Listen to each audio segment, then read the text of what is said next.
Buenas noches, vamos a comenzar la exposición de hoy, martes 12 de agosto.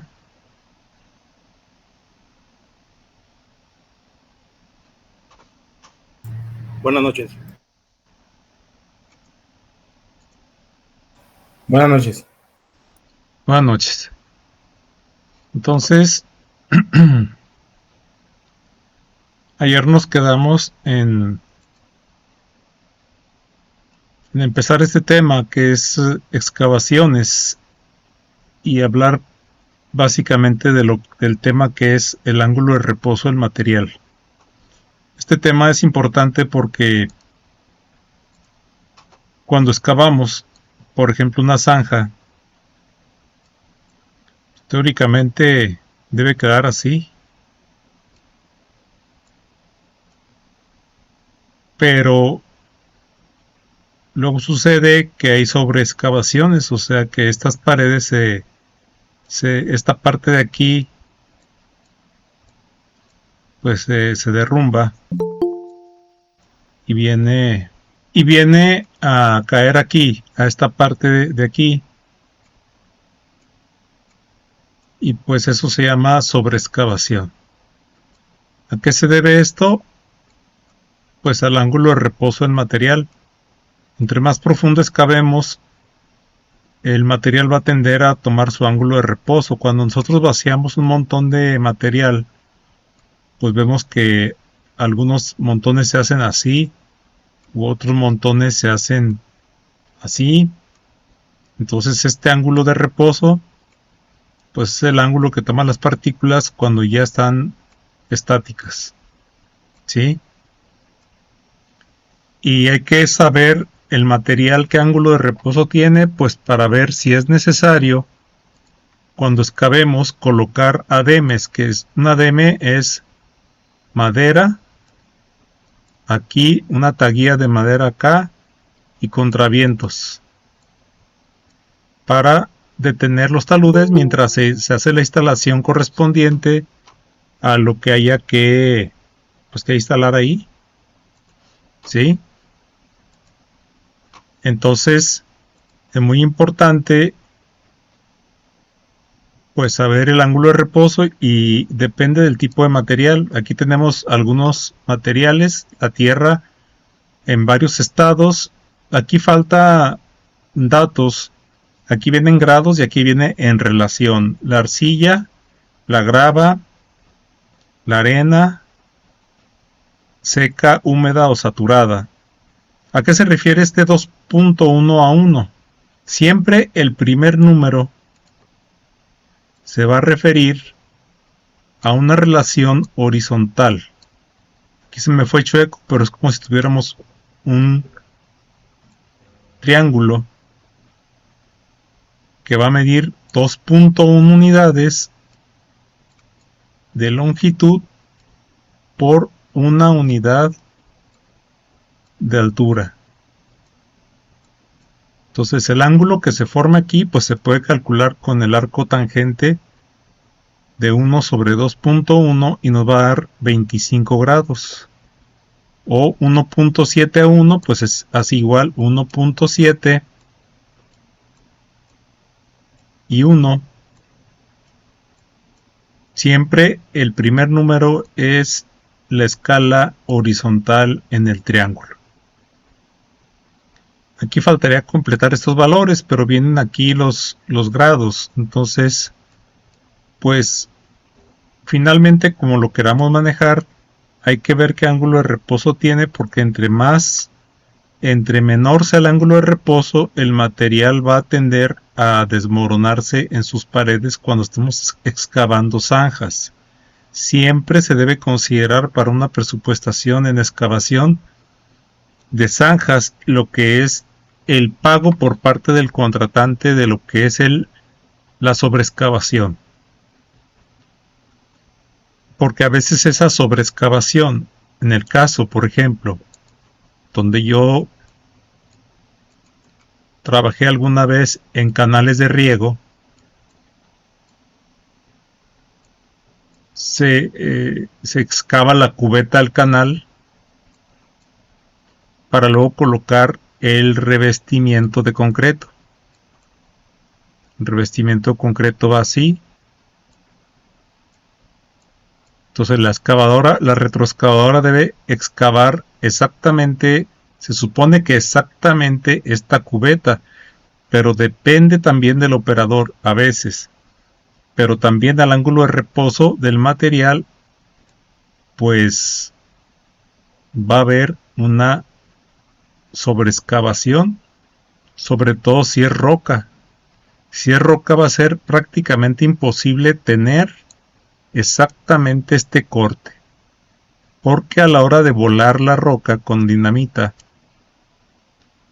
pues siempre va a volar de más, depende de la dureza. Entonces todo esto que está aquí no se puede llenar de concreto porque saldría demasiado caro. Todo esto de aquí se tiene que rellenar con una mezcla de tierra con cemento gris y agua. ¿Sí? Una mezcla se rellena. Eso vamos a gastar mano de obra, material y tiempo aquí. Entonces aquí el contratante nos debe dar una tolerancia. Nos daban la ridícula cantidad de 30 centímetros. Que en terracería sí está bien, pero como era excavación en roca en muchos tramos, pues a veces quedaba hasta de rellenar 1.20 metros y nos pagaban solamente 30 centímetros. Pues ahí hubo pérdidas fuertes. Entonces hay que tomar en cuenta el ángulo de reposo del material. Entre más grande sea el ángulo es mejor, pero entre menor sea el ángulo es peor. Ahora, podemos disponer para movimiento de tierras de prácticamente todo el material que existe en la superficie de la tierra, pero no vamos a poder disponer de aquellos que tengan demasiada materia orgánica, porque la materia orgánica va a propiciar el crecimiento de vegetación, y la vegetación, como vimos ayer, va a poner en riesgo la estructura. Y suelos que debemos de evitar son los expansivos, que seguramente conocen, son los que cuando se secan quedan así, son casi negros, tierra negra casi, y se agrietan así. Estos suelos al llenarse de agua se esponjan y al secarse se contraen. Entonces, por ejemplo, aquí vemos los daños que sufre esta construcción. Ya no sirve, está abandonada. ¿Por qué? Porque aquí podemos ver en esta parte el suelo expansivo que dañó toda la estructura, se rompió. ¿Sí? Estos daños ya no son reparables. Esto ya es pérdida. Aquí, ¿qué es lo que se debe de hacer? Cuando son suelos expansivos, se debe de reemplazar suelo. Es la única forma de tener garantía. ¿Cuándo? Pues lo más que se pueda. Es sacar una caja, un cubo de, así digamos, de material de una profundidad de 1 metro, quizás medio metro, y reemplazarlo con material inerte de banco relleno y compactado por capas, para poder garantizar el desplante de una estructura con cimentación superficial o de una carretera igual. Los suelos dispersivos son aquellos suelos que les falta cohesión.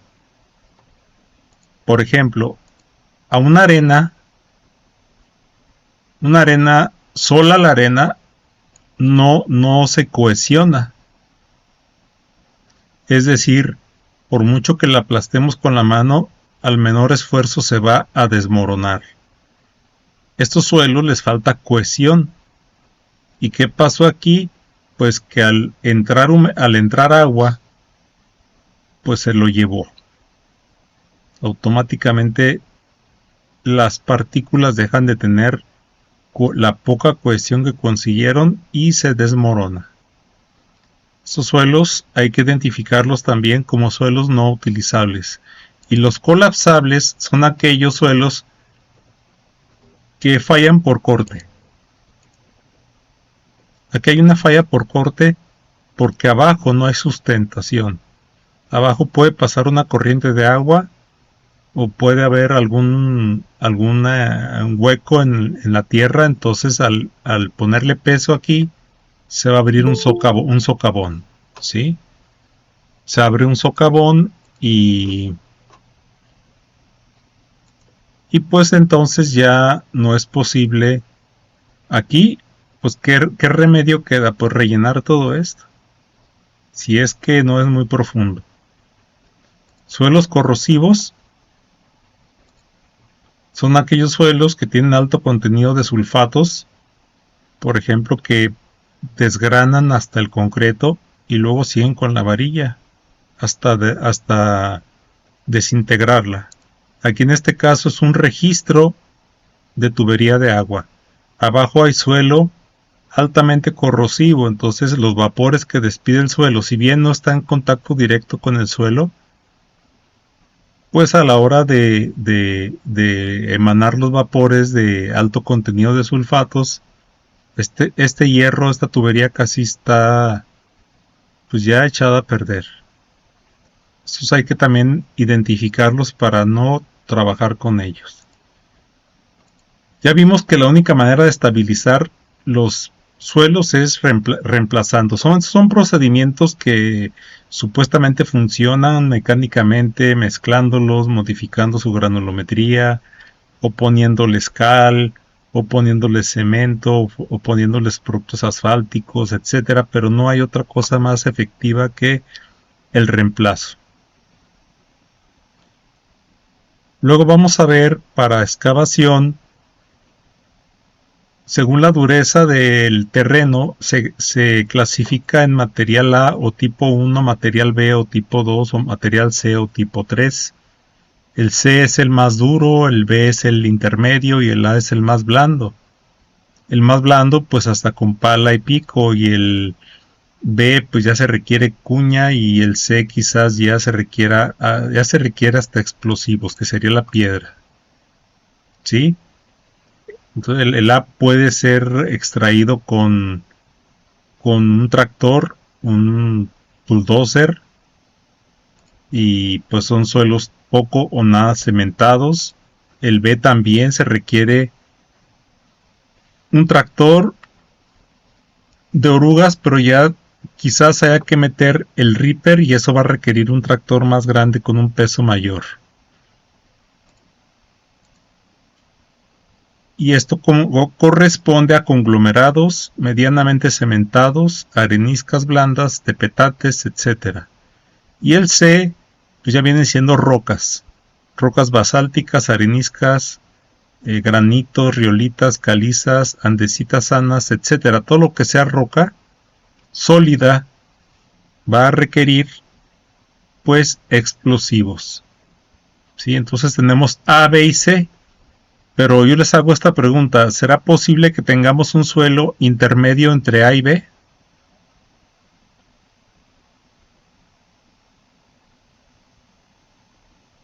¿Sí me escuchan? Sí, o sea que haya otro tipo de composición entre B y C. ¿Entre A y B o entre B y C? ¿Habrá? Pues sí puede ser, ¿no, maestro? Puede ser, claro que sí puede ser. Sí puede ser, y es lo que dice la siguiente diapositiva. Por ejemplo, que no sea 100% A, que tenga cierto contenido que sea en cierta proporción A y en cierta proporción B, o que sea en cierta proporción B y en cierta proporción C. Por ejemplo, podemos tener toda la profundidad de excavación que nos marcan A mí me dicen excávale, proyecto dice excávale hasta H, posiblemente H sea 1.20 metros. Y aquí yo tengo que ver la estratificación. Posiblemente aquí tengamos un 20%, o bueno, en lugar de 20%, que tengamos aquí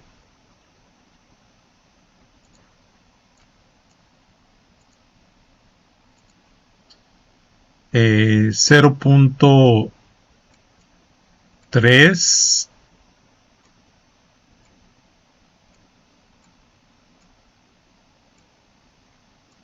otro estrato de 0.9, no, 0.7, y otro estrato, el restante 0.20,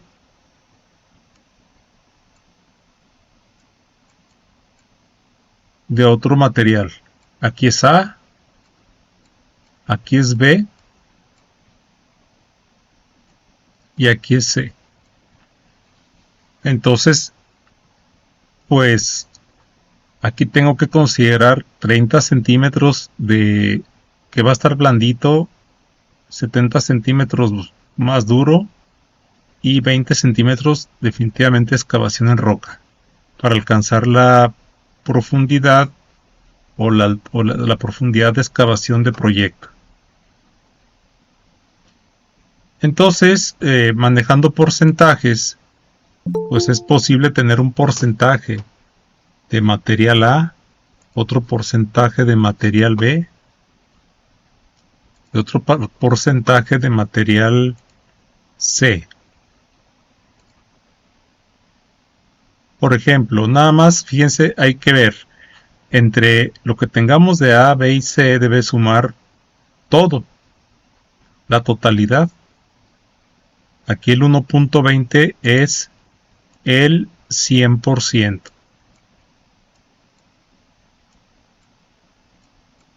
Si yo saco porcentajes, el 0.3 es el 25%.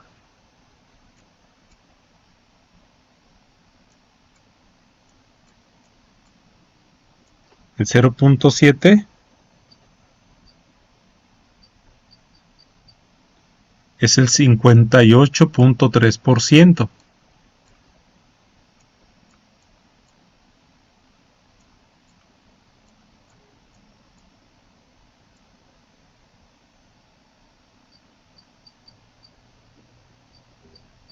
Y ese sería el 0.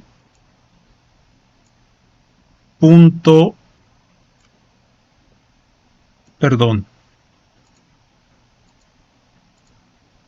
Sería el 1.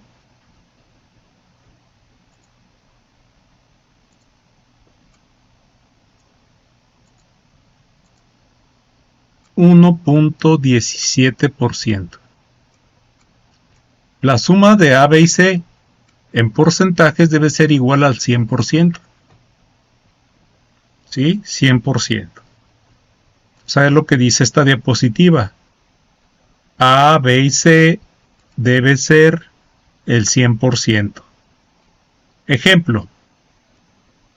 Si yo digo mi excavación total tiene la composición 100-0-0, quiere decir que es 100% material tipo A. O si yo veo en las especificaciones que mi excavación tiene 50-50-0, es 50% es de material tipo A, 50% de material tipo B y 0% de material tipo C. O en su defecto, si me dicen esto que vas a excavar es 0-30-70, significa que no tengo nada de A, 30% de B y 70% de C. Fíjense cómo en todos los casos suma el 100%. Entonces vamos a ver este ejemplo. Esto está relacionado con su última tarea que ayer les dije que iban a hacer. Dice: un corte está compuesto por dos capas de material, una de ellas de clasificación 100-00. O sea que tenemos dos capas de material. La altura total del corte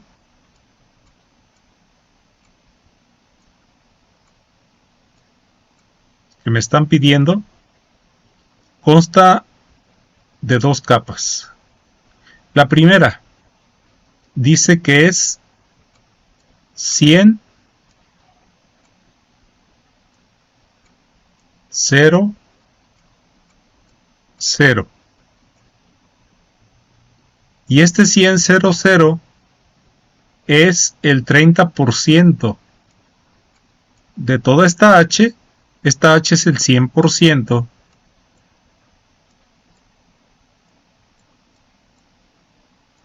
Entonces aquí tenemos que el 100, 0, 0 es el 30%.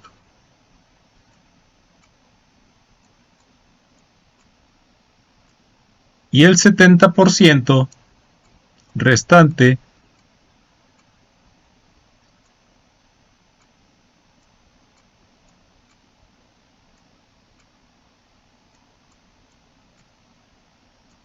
es 0, 50, 50.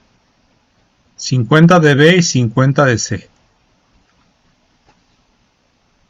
Me están diciendo, bueno, así manejarlo 100, 0, 0, el 30% y 0, 50, 50, el 70%, causa confusión. Entonces de lo que se trata es de ver, bueno, todo este estrato, toda esta profundidad, todo este corte, finalmente, pues ¿cómo va a ser? ¿Cuánto de A, cuánto de B y cuánto de C? ¿Sí me explico?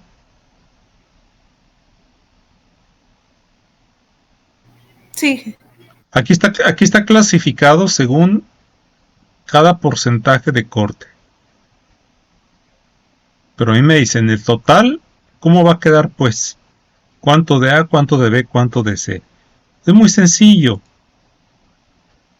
Por ejemplo, 100, 0, 0 es el 30%.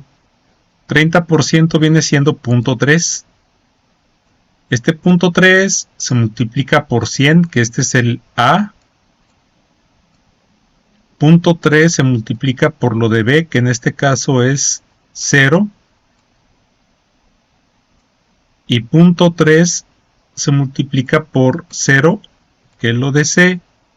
Y me viene resultando 0.3 por 100, 30. Aquí sería 30, 0, 0. Ahora vayamos con este. Este sería 70%, es 0.7 por A. En este caso A vale 0. 0.7 por B vale 50. Y 0.7 por C vale otro 50. 0.7 por 50, 35. 0.7 por 50, 35. Y 0.7 por 0, 0. Entonces se va a sumar este con este. 30 más 0 me da 30. 0 más 35 me da 35. Y 0 más 35 me da 35. Entonces mi corte total, el corte H,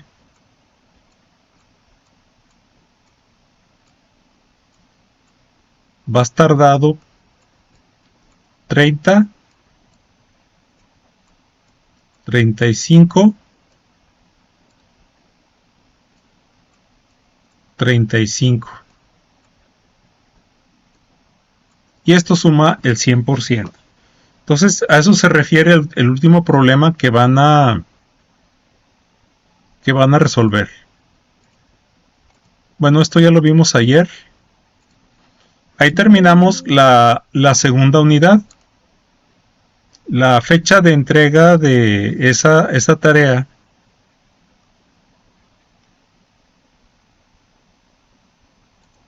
los voy a ajustar de una vez.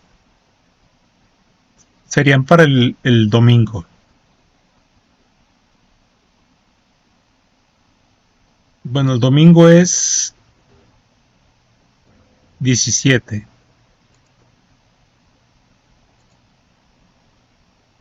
A partir de ya está lista la entrega. ¿Cómo quiero? Lo quiero en PDF con todas las operaciones bien desglosadas. Algo digno de una maestría. No quiero nada a mano.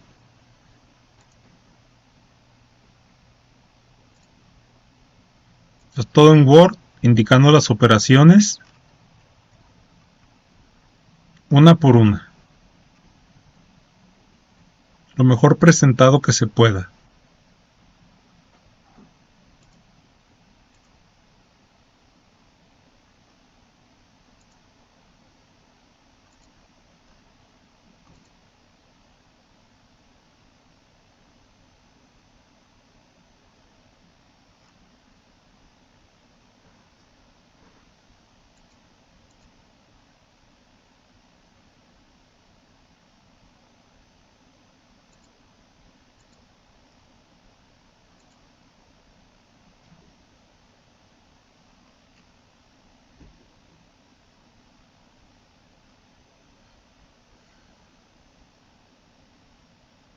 Y el examen lo pueden presentar a partir de hoy. No, lo voy a poner a partir de hoy. Es 12. Y se cierra igual el 17. Recuerden que son varios intentos. Y la calificación que respeta es la más alta. Son 5 intentos. ¿Alguna duda de la entrega? Del envío más bien. No. No. Bueno, vamos a pasar ahora a la siguiente unidad. Si ya tenían abierta la página, le pueden dar aquí en refrescar para que se cargue. La acabo de activar. Los apuntes están aquí. Aquí estarían las tareas, pero esas tareas son hasta la siguiente semana, o sea, después. Lo que les voy a pedir de favor es que descarguen este manual de rendimiento Caterpillar. Para mañana, no para ahorita. Hay que traerlo hasta en PDF. Ahí lo descargan. Y lo guardan en su computadora. Está muy extenso. Son como 1500 páginas. Entonces no procede lo que es la impresión. Aquí viene de la marca Caterpillar todos los modelos, o si no es que la mayoría de los modelos y de todas las máquinas. Maquinaria pesada solamente. Vemos por rendimiento. El rendimiento de una máquina es la productividad. ¿Cuánto puede producir de cualquier tipo de trabajo de movimiento de tierras por una hora? Siempre es por hora. Siempre. Esto es muy importante conocerlo para dimensionar el equipo que vamos a necesitar, efectuar la planeación y luego después la presupuestación para poder llevar a cabo los trabajos para los cuales nos han contratado. Antes de entrar a rendimiento, hablemos de eficiencia. Una pregunta, ¿ustedes creen que se aproveche todo el potencial de una máquina en un trabajo? De cualquier máquina, de cualquiera. No solamente maquinaria pesada, de cualquier máquina. ¿Ustedes creen que se aproveche toda capacidad, digamos, o hay pérdidas?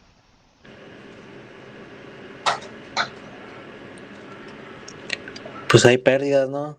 Porque pues son varios factores que dependen de ello. ¿Cómo cuáles? Si me pudiera hacer favor de enunciar. Pues simplemente de quien opera la máquina no tienen las mismas pues capacidades o Ujú. este pues también el clima puede influir y pues el mismo estado de la máquina. Sí, exactamente, gracias. Los operadores no son iguales de diestros todos. Algunos son más diestros, otros son más torpes. También el clima, así como afecta a la máquina, por supuesto. A un motor de combustión interna, el clima, el calor o la humedad lo afecta. Y pues la máquina misma, si la máquina ya está muy usada, no va, no va a rendir igual que una máquina nueva. Por supuesto que no. Si ya está muy usada, si ya está muy desgastada, va a tener muchas pérdidas. Su eficiencia se va a ver mermada. Ustedes se pueden encontrar en libros que manejan un factor fijo del 50%, pero eso es muy atrevido, es decir, es ser demasiado generosos porque a veces es menos que eso, ¿sí? A veces manejan, más bien manejan en la realidad .75, o sea, que se pierde un 25% por todos los factores, no el 50, .75, pero eso es muy atrevido. Es jugar con fuego, porque finalmente eso va a repercutir en todo el trabajo que se haga, tanto en tiempos como en dinero. Entonces no queda de otra más que analizarlo. Aquí nos habla del .75 que malamente se dice, pues ponle un .75 y listo. Pero luego llega la obra y sucede que pasan mil cosas o están miles de condiciones desfavorables y ese .75 jamás se respeta. Y yo hice mi presupuesto para .75, entonces ¿qué pasa? Pues que ni con las ganancias ni con lo que proyecté de utilidad voy a alcanzar a cubrir las pérdidas, sino todavía voy a tener que poner más de mi bolsa. Entonces la eficiencia vamos a llamarla como la variable E. Esta eficiencia se calcula previo al rendimiento. Depende de, aquí dice 12 factores. No solamente es el operador, no solamente es el clima, no solamente, claro, son esos, pero no solamente esos, son más. Y no todos aplican a todas las máquinas. Algunos aplican a unas, otros aplican a otras, otros aplican a todas. Vamos a ir repasando de uno por uno y cómo es que se calcula ese factor. Primeramente, para calcular ese factor, lo que tenemos que hacer es estar familiarizados con el sitio, con las condiciones del sitio en que vamos a trabajar. Es decir, conocer bien el sitio en que vamos a trabajar y no suponer todo. Porque si suponemos todo, pues muchas cosas no se van ya cuando lleguemos a la realidad, no van a ser como pensábamos. Entonces hay que hacer la visita bien a la obra y documentarla bien. Antes de concursar, por supuesto, ¿sí? Es acumulativo, es decir, se van multiplicando. Se aplica uno, luego se multiplica, se aplica el otro, luego se aplica el otro y va disminuyendo, disminuyendo, disminuyendo conforme se van aplicando factores. Vamos a ver cuáles son esos. Es T de esta fórmula que aparece aquí. T es el tiempo. O es la operación. A es la administración. M es el tipo de material con el que se esté trabajando. E es el estado del material. Vamos a ir viendo de uno por uno. C se refiere a qué tanto podemos cargar un cucharón. P es la pendiente del terreno, del camino o del terreno donde estemos trabajando. R es las condiciones del camino. L es clima, lluvia. Se ven juntos. U es el uso, N es el efecto de la altitud sobre el nivel del mar y H es la humedad. Estos son los más representativos. Y vamos a ir repasando de uno por uno. Vamos a empezar con el primero, tiempo. Fácilmente nos podemos dar cuenta de que no se trabaja la hora completa, o bien no se trabajan las 8 horas completas, debido a muchas situaciones. Por ejemplo, si hablamos por jornada, en una jornada de 8 horas, porque la hora de la comida es aparte, puede ser que el operador se tome un pequeño descanso mientras no lo ven. Es lógico, se cansa la gente y ahí ya se perdió tiempo. O puede ser que tenga una necesidad fisiológica y tenga que ir y se perdió tiempo. O puede ser también que llegue el equipo de mantenimiento a dar cambio de aceite, a engrasar, a cambiar filtros, a llenar combustible. Y ahí se va a ir tiempo. Son tiempos muertos inevitables. Y eso sí lo debemos suponer en base a la experiencia que tenemos o que tengamos en obras anteriores. Es tan sencillo como hacer una división. Si lo queremos manejar por hora, pues solamente decir de la hora total, que son 60 segundos, en obras anteriores, en mi récord, en mis registros, cuánto se ha trabajado efectivamente.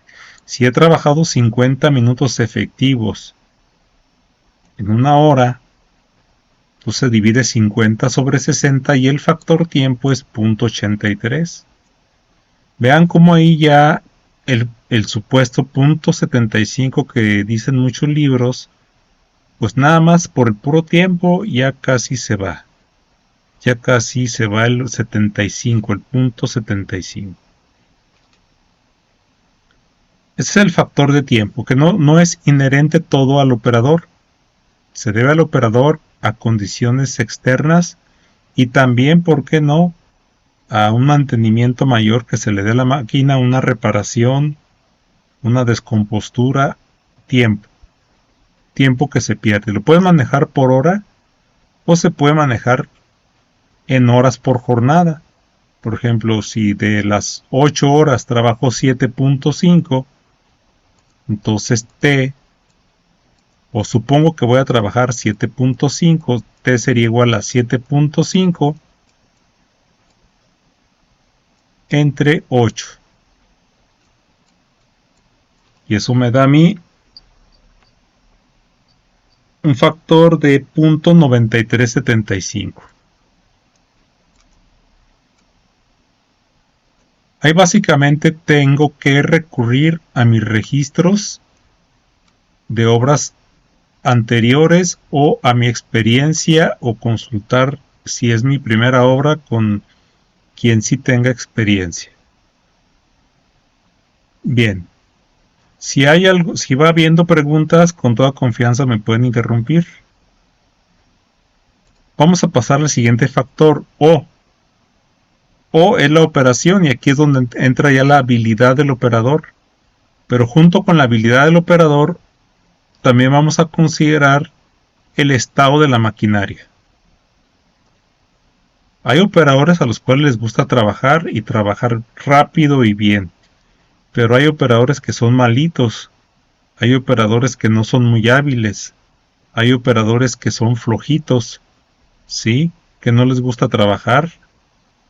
Entonces, pues ahí va a haber diferencias. Y también la máquina, quizás el operador sea muy bueno, pero la máquina no se preste, quizás la máquina ya esté muy desgastada, muy dañada, quizás no la podamos acelerar a fondo, quizás no la podamos llevar a ciertos límites de carga por su condición ya de antigüedad y ya con eso pues el operador no va a poder rendir todo lo que es. Esta tabla nos da una idea de qué factor manejar. Por ejemplo, en base al estado del equipo, que es esta columna, cada reglón de esta columna, muy bueno, regular y malo, y la experiencia del operador desde muy bueno, regular e ineficiente, pues lo máximo que podemos tener es un .83 y lo mínimo que podemos tener es un .15 cuando la máquina es muy mala y el operador es totalmente ineficiente. Pues aquí se cae tremendamente la eficiencia. Más no vale la pena ni siquiera trabajar.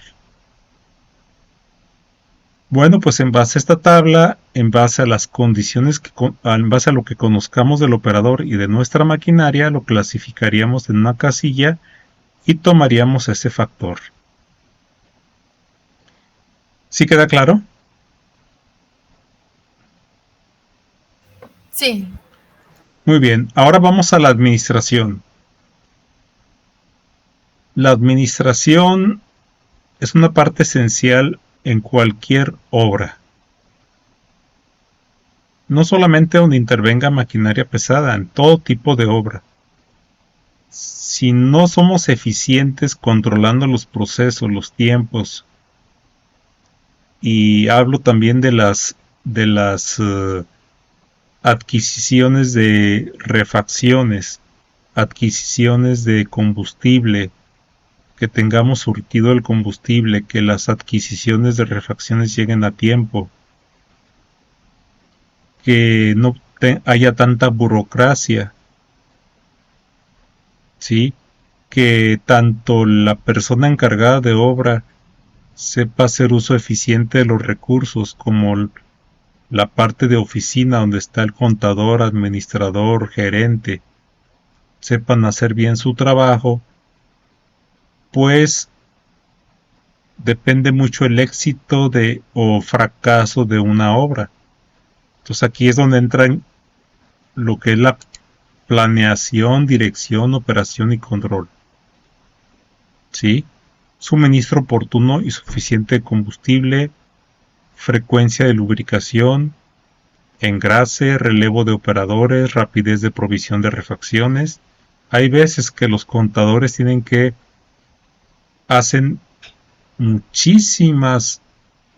ponen muchísimas trabas para proveer una refacción, cuidando el costo.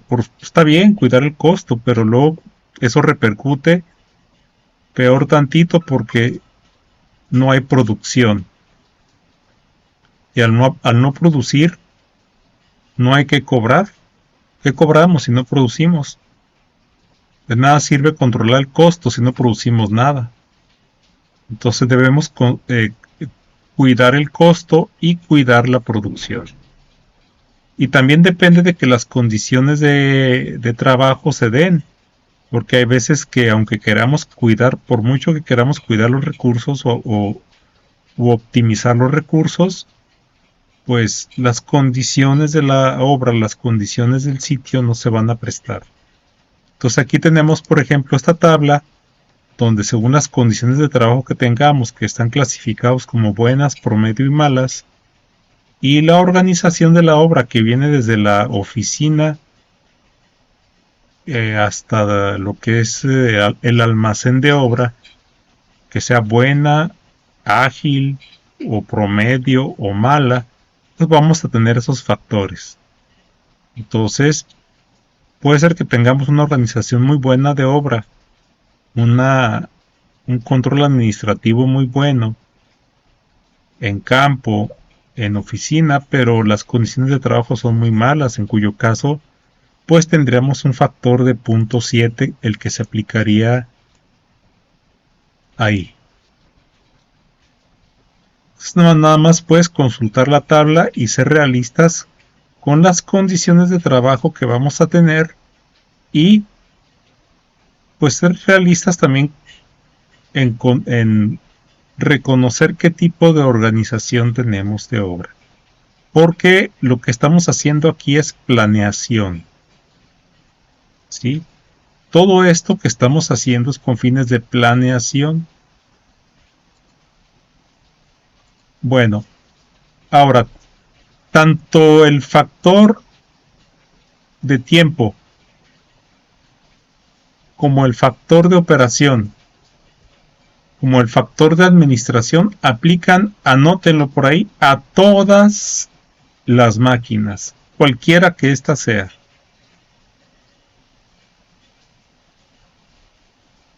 Pero ahora vamos a entrar con otro factor que es el tipo de material. Este factor tipo de material solamente va a aplicar al equipo de excavación. Nada más, que son tractores bulldozer y retroexcavadoras, porque habla precisamente de qué tan duro o qué tan fácil es atacar un material. Entonces, si el material es tipo 1, como tierra no compactada, arena y grava, suelo suave, ese factor va a valer 1.00, o sea, no va a haber problema. Pero si hay alguna dificultad para atacar ese material, eso también aplica al equipo de carga, ¿sí? Cargadores frontales.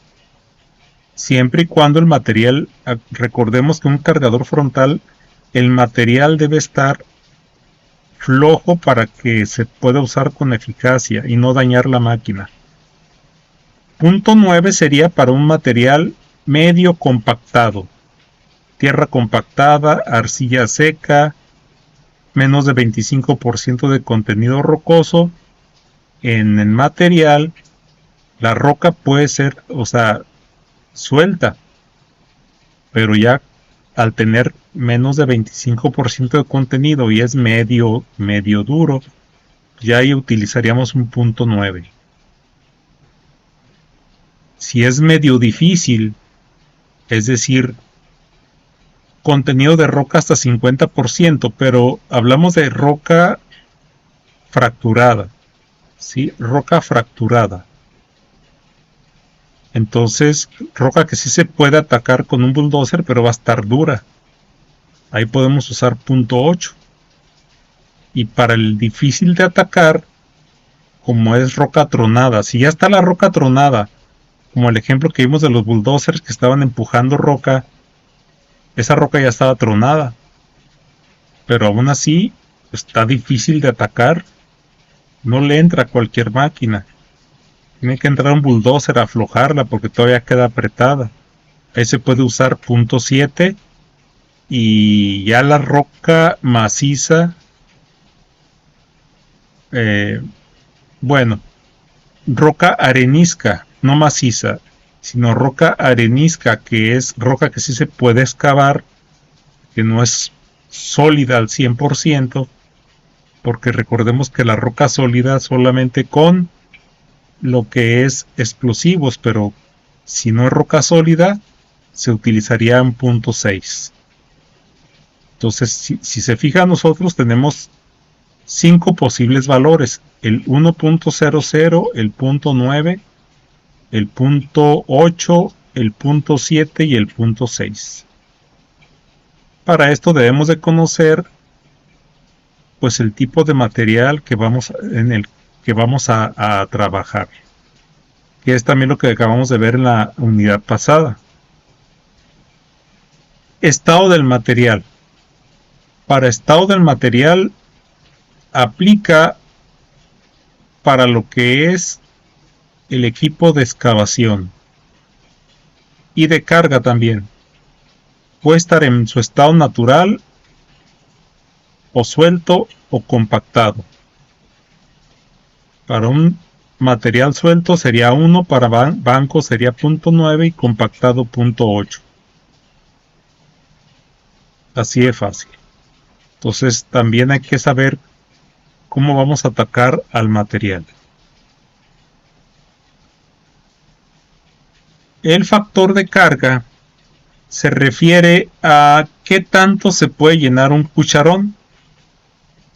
¿Qué tanto se puede llenar el cucharón de un cargador frontal a la hora de estar cargando material? Es lógico pensar que si estamos cargando roca tronada,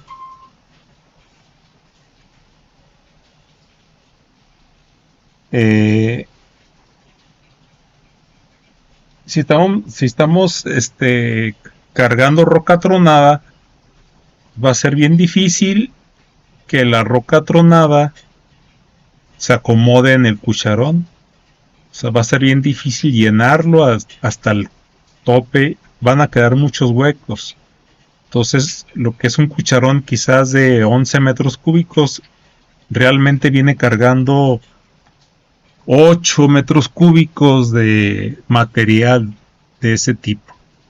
Y ahí se va a ver mermada la eficiencia, el rendimiento.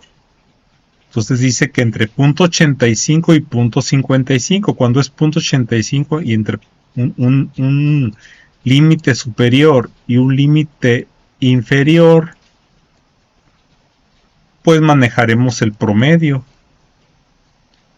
En este caso el promedio es 0.7. Si ustedes suman 0.75, perdón, 0.85 más 0.55 entre 2, les da 0.7. Para arena, suelos con grava, arena, triturados, grano fino y arcillas secas. Y de 0.55 a 0.4, que en este caso el promedio serían 0.95 entre 2, esto nos da 0.475 en caso de que sea material más difícil, como roca tronada. Pues tenemos dos posibles valores que podemos adoptar. La pendiente del terreno, P, aplica solamente para si vamos de subida, pues la pendiente juega en contra de nosotros. Si vamos de bajada no hay problema. Es el equipo de transporte, como camiones o pipas, porque los caminos van a tener subidas y bajadas. Y también aplicaría para los bulldozer, tractores bulldozer, como el esquema que vimos ayer de un tractor que va empujando algo a contrapendiente. O también para motoconformadoras, porque pueden ir conformando el terraplén de una subida, de una cuesta hacia arriba. Y también para mototrailas, aunque la mototraila pues es muy especial y solamente soporta pendientes muy pequeñas. Tenemos esta tabla que nos habla de la pendiente hasta un 20%, pero obviamente en una obra real no vamos a tener hasta el 20%, vamos a tener más de eso. Aquí el negativo significa que va hacia abajo. y el positivo significa que va hacia arriba. Entonces, se fijan, esos positivos tienen factores 0.9, que ya es menos que 1, y de 0.9 a 0.75. Pero ¿qué tal si tuviéramos 40 grados? O perdón, 40%. ¿Qué se refiere 40%? Pues que por cada 100 metros yo voy a subir 40 metros. Aquí voy a tener un ángulo. Y va a ser más y más y más inclinado. 45 grados es una pendiente de el 100%. 100% de pendiente no significa que esté así, sino significa que aquí hay 45 grados. Estamos recordando conceptos. Quiere decir que aquí hay 100 metros y aquí hay 100 metros. Pero, ¿qué tal si aquí hay 100 y aquí hay 200? Entonces aquí sería una pendiente del 200%.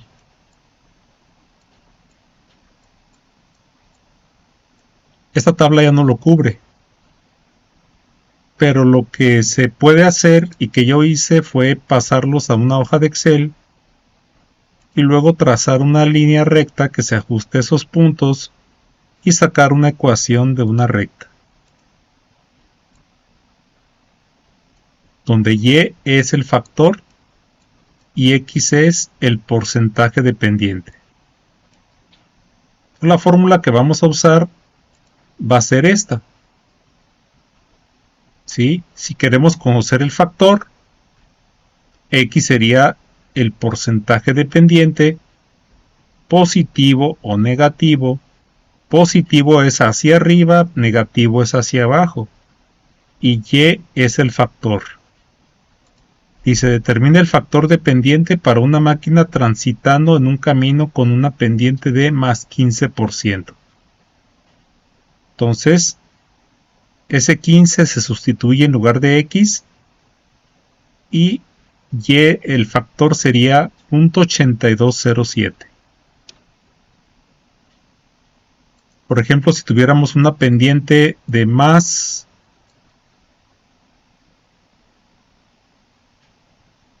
150%, hagan la operación con su calculadora, sustituir 150 aquí, para que me digan cuánto valdría el factor. Por favor.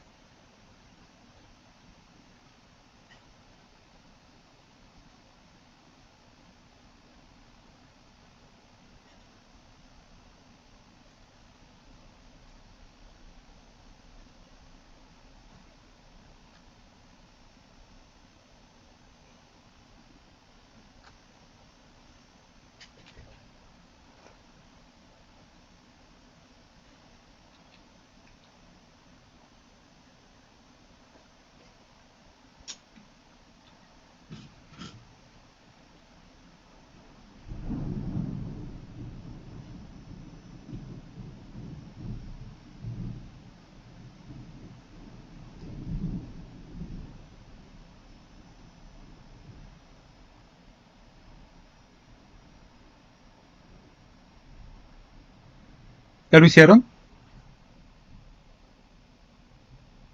A ver, compañeritas que siempre participan, ¿ya lo hicieron? Sí, ahí me sale que es menos 0.77. A ver, primero lo que va a hacer es multiplicar menos 0.0118 por 150.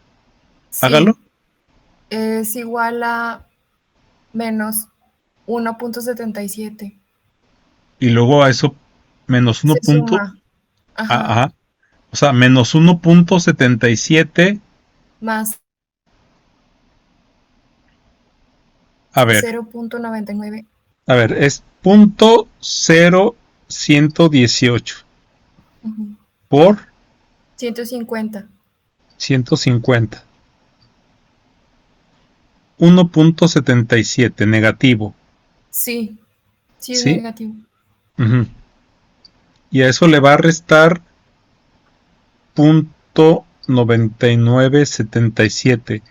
Sí, Da y es punto 7723. 23. Ajá, sí, Ok, con factor negativo. es correcto. No, no, el factor no es negativo, ¿eh? Bueno, Es positivo. ok. A ver, bueno, no se crea. Sí sale negativo, pero... a ver.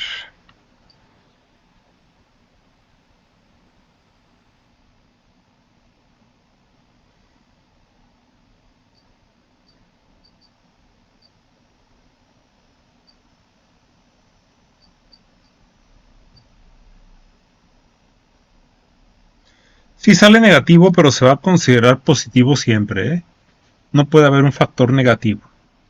Entonces, aquí también sale negativo, pero no, debe ser, o sea, aunque salga negativo se considera positivo. Entonces dijimos que aplica para lo que es tractores, perdón, todo el equipo de transporte, bulldozers, motoconformadoras y mototrailas. Pero para mototrailas no se usa esta fórmula. Para todos los demás sí se usaría esa fórmula, pero para mototrailer luego vamos a ver cómo es el criterio de aplicar la pendiente. Camino. ¿Quién va a transitar por los caminos? Solamente el equipo de transporte, nada más. Pues una máquina no es para transportar en el camino, no es para andar en el camino. No vamos a andar montados arriba de un tractor bulldozer recorriendo un camino. Ni vamos a andar arriba de un cargador recorriendo un camino. Ni vamos a andar arriba de una motoconformadora recorriendo un camino cada vez.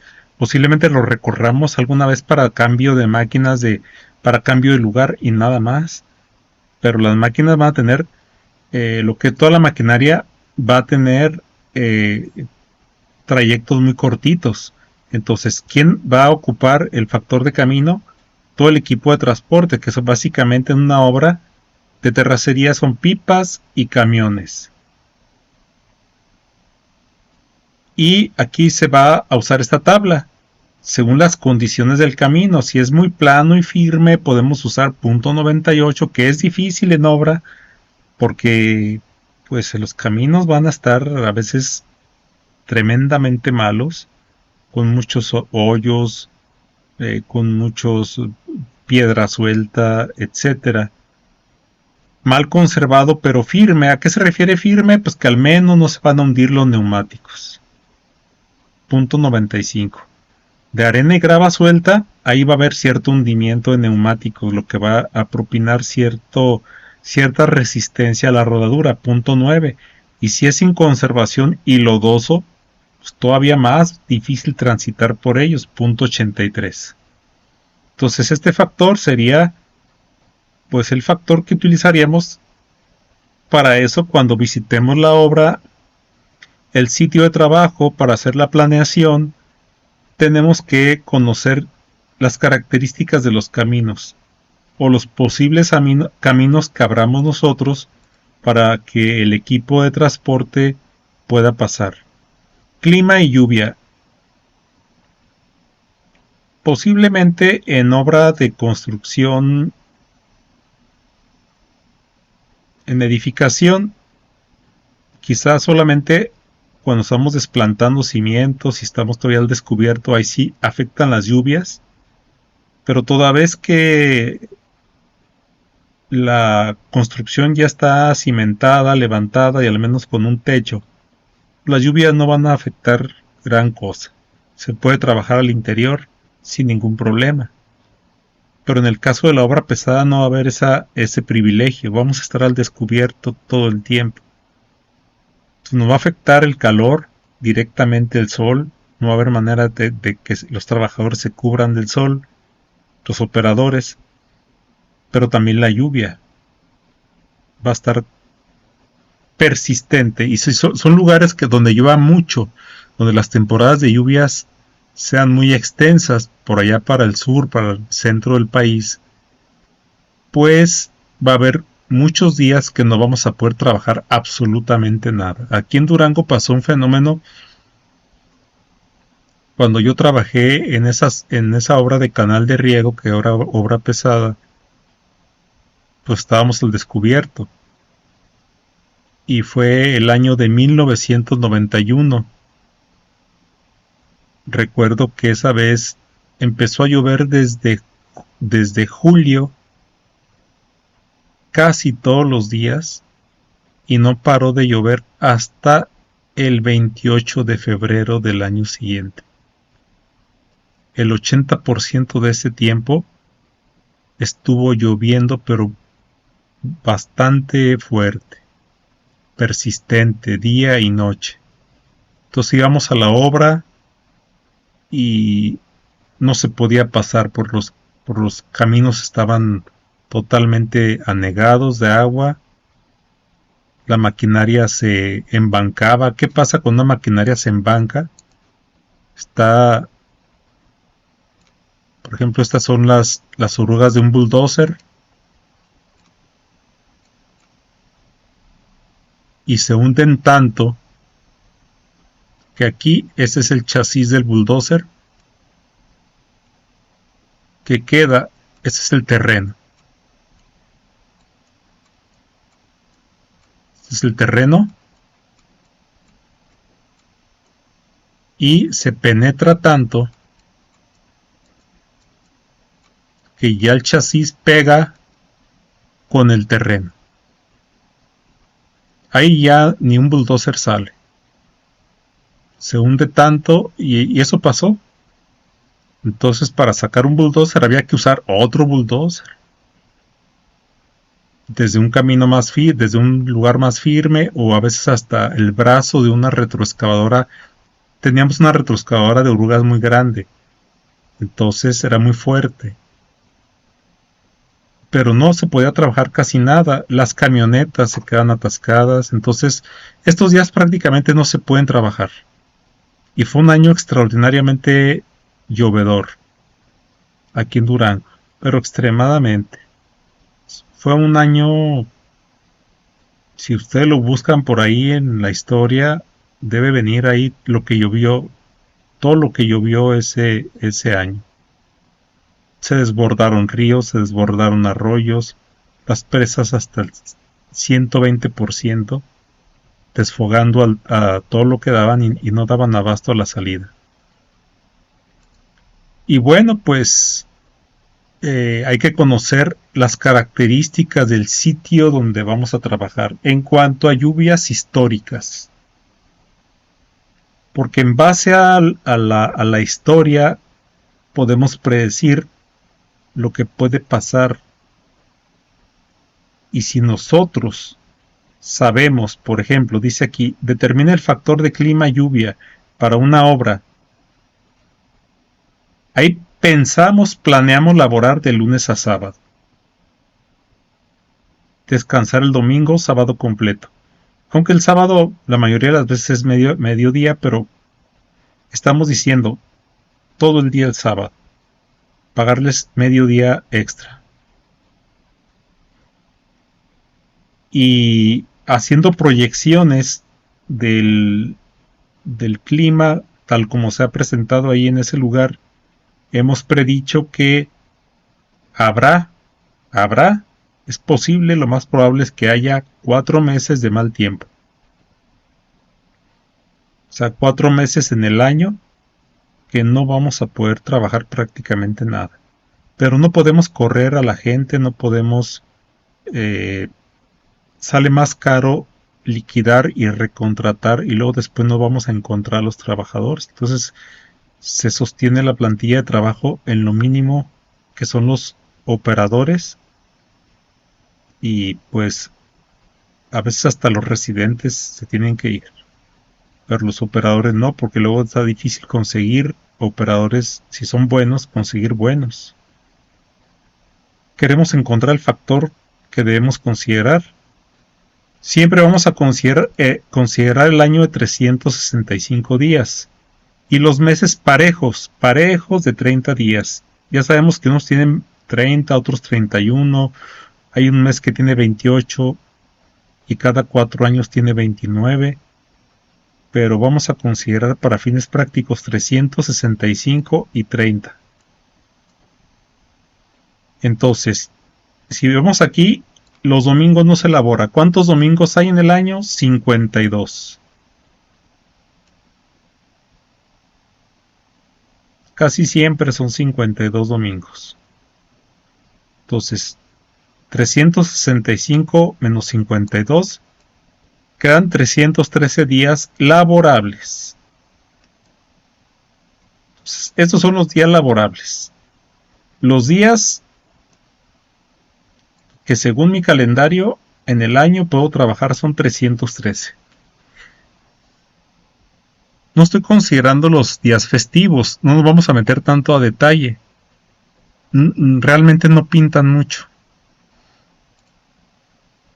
Ahora, dentro de los 4 meses, porque estamos pronosticando 4 meses de mal tiempo, si consideramos el mes de 4 semanas estándar, pues dentro de los 4 meses hay 16 semanas. 4 por 4, perdón, hay 16 domingos. ¿Sí? Hay 16 domingos que de cualquier forma, llueva o no llueva, yo no voy a trabajar. Entonces, así llueva o no llueva, perdón. No. Sí, perdón. Son 16 domingos que llueva o no llueva, yo no voy a trabajar. Esos hay que descontarlos de las 4 semanas, de los 4 meses de mal tiempo. Son 4 meses de mal tiempo. Son 120 días. 4 meses por 30 días cada mes son 120 días. Que no voy a laborar. A causa de la lluvia. Pero hay 16 días que de todas maneras no iba a laborar, que son los domingos dentro de esos 4 meses. A esos 120 le voy a restar 16. ¿Cuánto me van a quedar? 104. 104 días que no voy a laborar. Entonces, de los días laborables, 313, le voy a descontar los 104 días no laborables. Entonces, con buen tiempo para laborar, van a ser 209 días solamente. Con buen tiempo para laborar. ¿Qué voy a hacer? Voy a dividir 209 entre los 313. Y me da el factor de 0.6677. Vean cómo solamente este factor ya superó al 0.75 famoso que nos manejan los libros. Esto puede ser variable. Si es una zona desértica, pues no va a haber ese problema. Pero en una zona desértica, si es un desierto o desértico, ahí va a haber propensión a vientos fuertes. Y a veces los vientos traen, si son zonas, si cerca hay un desierto de dunas de arena y los vientos son de 80, 90 kilómetros por hora, va a haber tormentas de arena y eso no va a permitir que trabajemos. Entonces hay que conocer, no solamente es lluvia, también es la posibilidad de que haya tormentas de arena. Por ejemplo, en Ciudad Juárez, ahí cerca de Ciudad Juárez hay dunas de arena. Si quien conozca para allá, cuando hace muchísimo viento fuerte en la ciudad, parece que hay niebla. Me ha tocado. Entonces se suspenden labores, se suspenden juegos, se suspenden muchas cosas. El tráfico, la gente no sale y obviamente no se puede trabajar al exterior. Inclusive a veces ni al interior porque se truenan vidrios, se va la luz. Entonces hay que considerar también la posibilidad de que estemos trabajando en un lugar donde cerca haya dunas de arena y haya vientos fuertes. ¿Alguna pregunta de cómo se calcula esto?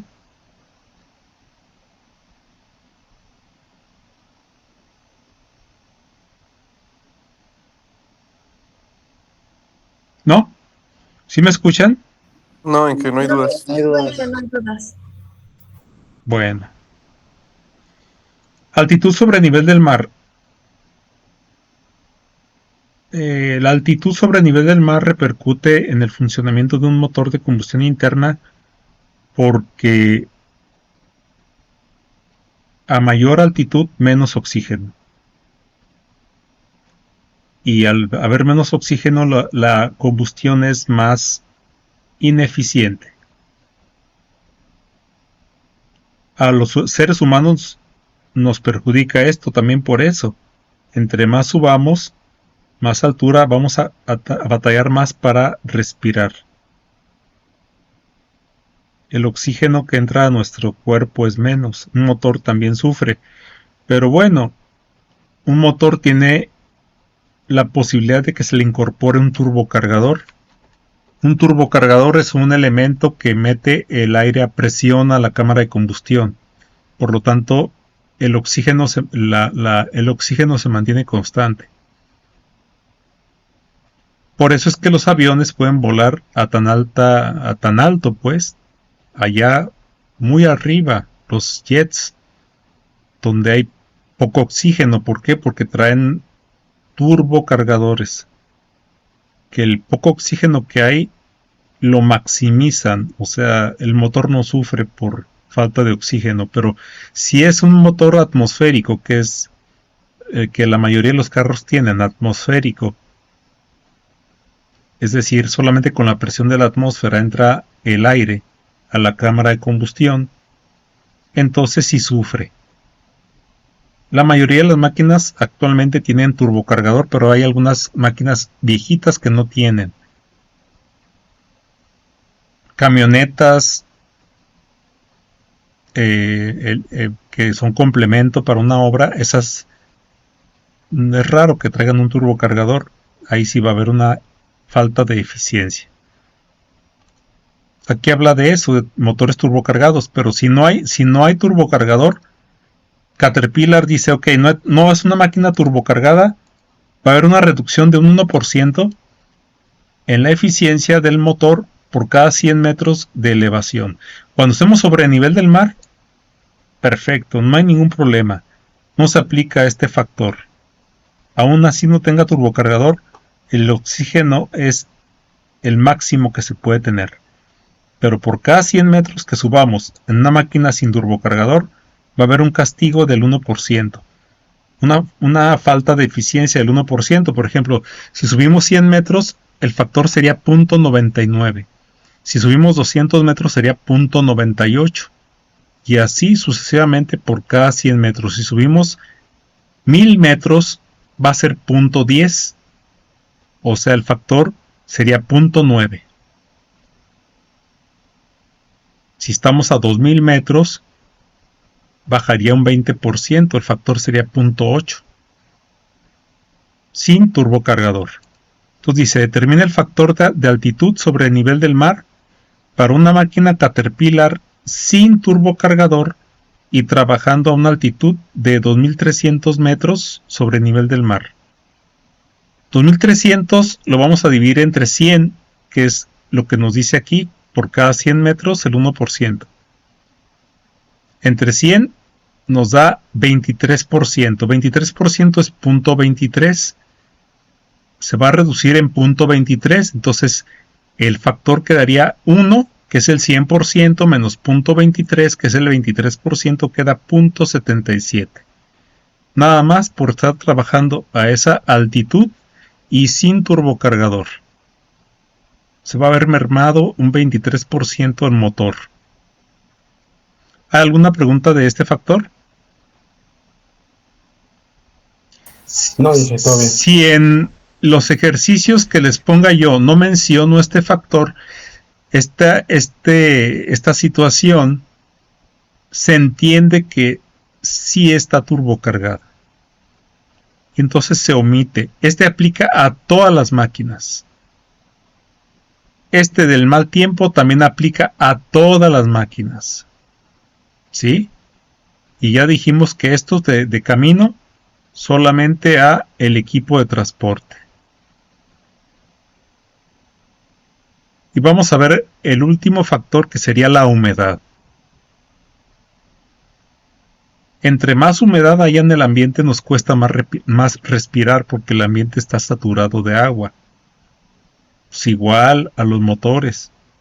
Entre más húmedo esté, batallan para respirar, entre comillas. Entonces, a una muy alta humedad, baja la eficiencia un 2%. El factor sería 0.98. Con un 60% de humedad, un 1.00 no le afecta. Y en sitios como el desierto, una humedad del 50% apenas, pues ahí se ve hasta favorecido. Le ayuda a la máquina. 1.03. Eso sería más o menos en qué humedad vamos a trabajar, y tomaríamos el 1.03, el 1.00 o 0.98. Ahí le vamos a dejar por hoy. Mañana aquí en pantalla les voy a poner un problemita. Además, no es cierto. De una vez. Tómele una captura de pantalla o una foto para que me lo traigan resuelto para mañana.